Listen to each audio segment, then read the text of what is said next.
জননেতা কমরেড মোহাম্মদ শাহ আলম এবার আপনাদের সামনে বক্তব্য রাখবেন।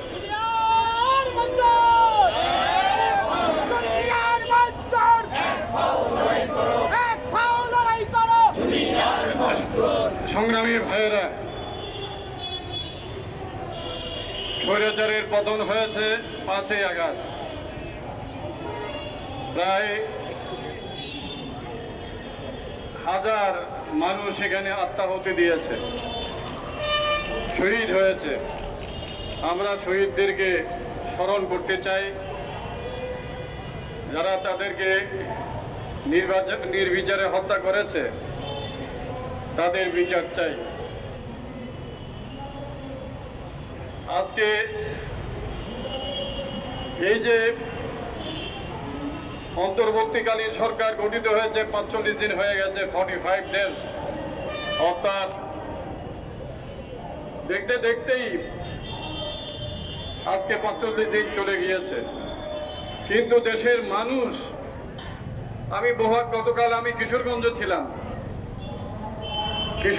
ছিলাম, মানুষ বলছে, মানুষের মধ্যে চোখে মুখে শঙ্কা। এটা বিরোধী দল হোক, সরকারি দল হোক, যেই মতের লোকে হোক, সব মতের লোকের মধ্যে আমরা দেখছি, গাড়িতেও দেখছি।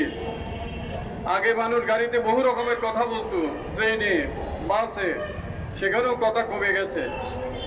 মানুষ খুবই শঙ্কার মধ্যে আছে, নিরাপত্তাহীনতায় আছে। এর মধ্যে আপনারা আগেই শুনেছেন, ঢাকা বিশ্ববিদ্যালয়ে একজন প্রতিবন্ধী ছেলেকে কিভাবে নির্মমভাবে হত্যা করা হয়েছে। রাজশাহী বিশ্ববিদ্যালয়ে একজন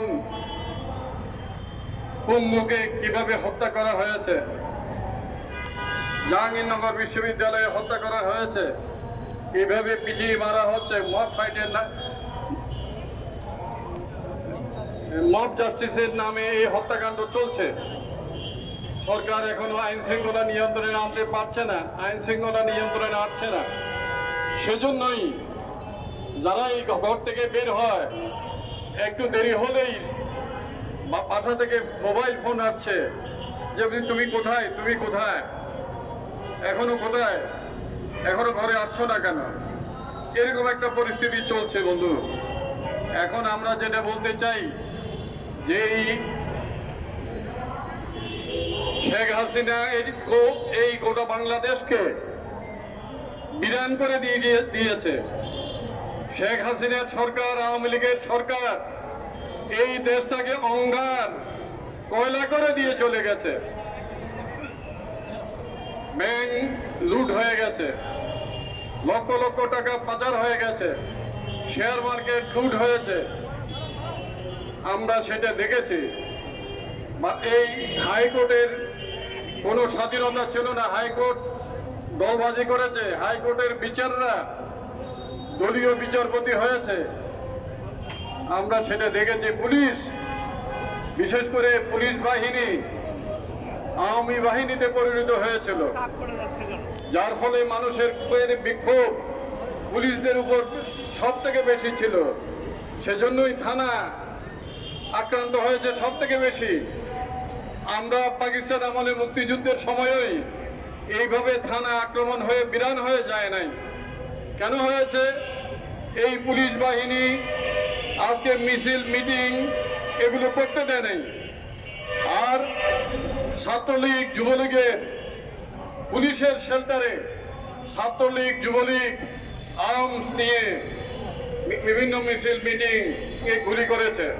সেটা আমরা দেখেছি। সেজন্যই পুলিশ বাহিনীর উপর পুলিশরা সব থেকে বেশি আক্রান্ত হয়েছে। আমরা বাংলাদেশের কমিউনিস্ট পার্টি মনে করি সমস্ত হত্যাকাণ্ডের, ছাত্র হত্যাকাণ্ড, আবার পুলিশকে পিটে মেরে ফেলা, সেই হত্যাকাণ্ড, সমস্ত ধরনের হত্যাকাণ্ড, সমস্ত ধরনের রাষ্ট্রীয় সম্পদ ধ্বংস করার যারা করেছে, সমস্ত সবগুলোই তদন্তের আওতায় আনতে হবে। জাতিসংঘের টিম 1 মাস ধরে এখানে থাকবে।